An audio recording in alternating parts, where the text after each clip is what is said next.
ঈদের বাকি আর মাত্র একদিন। পশু কোরবানির ঈদ ঘিরে দা, বটি, পশু জবাইয়ের ছুরি কিংবা চাইনিজ কুড়ালের মতো ধাতব অনুষঙ্গগুলোর চাহিদা বেড়ে যায় কয়েক গুণ।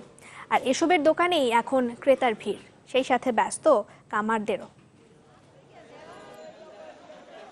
পশু কুরবানির পর মাংস প্রস্তুত ঈদুল আজহার মূল আকর্ষণ।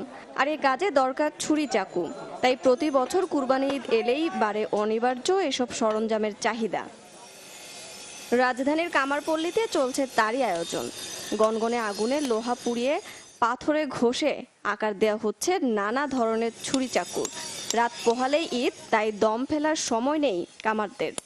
10 মাস মনে করেন মোটামুটি একভাবে থাকে, 2 মাস মনে করেন মোটামুটি কাজ ভালোই হয়। ঈদের কাজের জন্য চাপের তো থাকবেই, ব্যস্ত তো থাকবেই।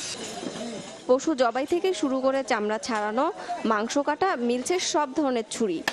মানভেদে একটি বড় ছুরি বিক্রি হচ্ছে 500 থেকে 800 টাকায়, আর 50 থেকে 100 টাকা বিক্রি হচ্ছে ছোট আকারের ছুরি।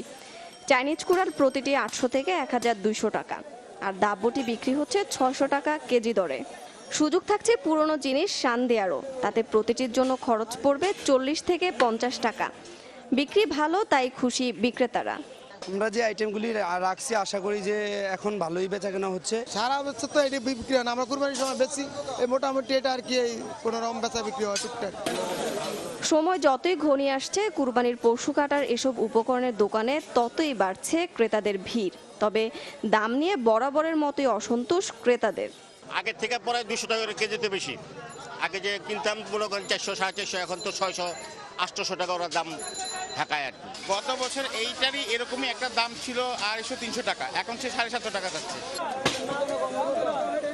দাম যতই হোক, ঈদুল আজহার আনুষ্ঠানিকতা ভালোভাবে শেষ করতে বিকল্প নেই এসব উপকরণের। তাই চাহিদা অনুযায়ী ছুরি চাকু নিয়েই ফিরছেন ক্রেতারা। নাসরিন সুলতানা, নিপুণ, চ্যানেল 24, ঢাকা।